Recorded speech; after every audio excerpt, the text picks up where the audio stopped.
हमारे जीवन में प्रार्थनाओं का बड़ा महत्व है और जैसा कि हमें मालूम है कि ईश्वर भावों का भूखा है और हमारी प्रार्थनाएं वाष्पीभूत होकर उस तक पहुंचती अवश्य है। और जब इन प्रार्थनाओं में हमारे पूर्वजों के बताए हुए जो बातें हैं अगर हम उनको शामिल कर लेते हैं तो उसके कुछ अच्छे परिणामों की हम आशा कर सकते हैं।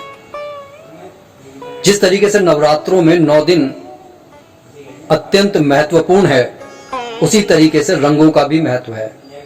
9 रंगों का मतलब ये है कि नवरात्रि में जो है 9 रंग के कपड़े पहनने से उसके हमें शुभ परिणाम देखने को मिलते हैं।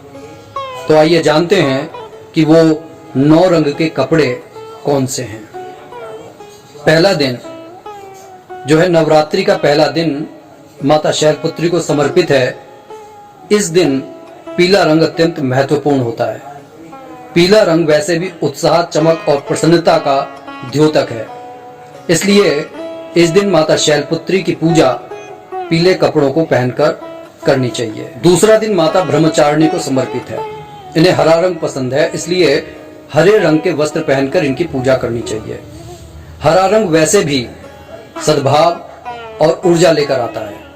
नवरात्रि के तीसरे दिन माता चंद्रघंटा की पूजा की जाती है। ये माता अपने मस्तक पर अर्ध चंद्र को शोभायमान किए हुए हैं।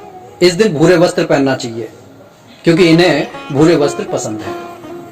भूरा रंग वैसे भी बुराई को समाप्त करने और अपने मन के अंदर दृढ़ इच्छा शक्ति, संकल्प को जगाता है। नवरात्रि का जो चौथा दिन है वो माता कुष्मांडा को समर्पित है। इस दिन नारंगी वस्त्र पहनकर माता की पूजा करने से वो प्रसन्न होती हैं और प्रसन्नता का आशीर्वाद देती हैं। वैसे भी जो नारंगी रंग है वो खुशी और सकारात्मक ऊर्जा का द्योतक है। नवरात्रि का जो 5वां दिन है वो माता स्कंद माता को समर्पित है। इन्हें सफेद जो रंग है वो प्रिय है और सफेद रंग शुभ भी है।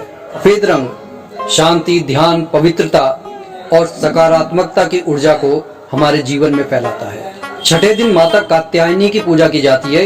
ये देवियों का सबसे शक्तिशाली स्वरूप माना जाता है। इन्हें युद्ध की देवी भी कहा जाता है और इन्होंने ही महिषासुर राक्षस का वध भी किया था। इन्हें लाल रंग प्रिय है और लाल रंग हमारे जीवन में उत्साह और उमंग को भर देता है। नवरात्रि के 7वें दिन माता कालरात्रि की पूजा की जाती है, जिसका अर्थ है काल की मृत्यु।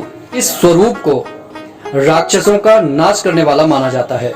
माता कालरात्रि की पूजा नीले वस्त्र पहनकर करनी चाहिए क्योंकि माता कालरात्रि को सांवले और निडर रूप में दर्शाया गया है। नवरात्रि के 8वें दिन माता महागौरी की पूजा की जाती है। इनकी पूजा गुलाबी वस्त्र पहनकर करनी चाहिए। जो व्यक्ति देवी के इस स्वरूप की पूजा करता है उसे अपने जीवन के सभी कष्टों से मुक्ति मिल जाती है। ये रंग आशा, आत्मशोधन और सामाजिक उत्थान का प्रतीक है। नवरात्रि के 9वें दिन माता सिद्धिदात्री की पूजा की जाती है। इन्हें बैंगनी रंग जो है प्रिय है, इसलिए बैंगनी वस्त्र पहनकर इनकी पूजा करनी चाहिए। माता सिद्धिदात्री शक्ति देने वाली देवी हैं और साथ ही जो बैंगनी रंग है वह हमारी महत्वाकांक्षाओं को पूर्ण करने का प्रतीक है। कैसी लगी ये जानकारी कमेंट करके जरूर बताइएगा। जय जय सीताराम।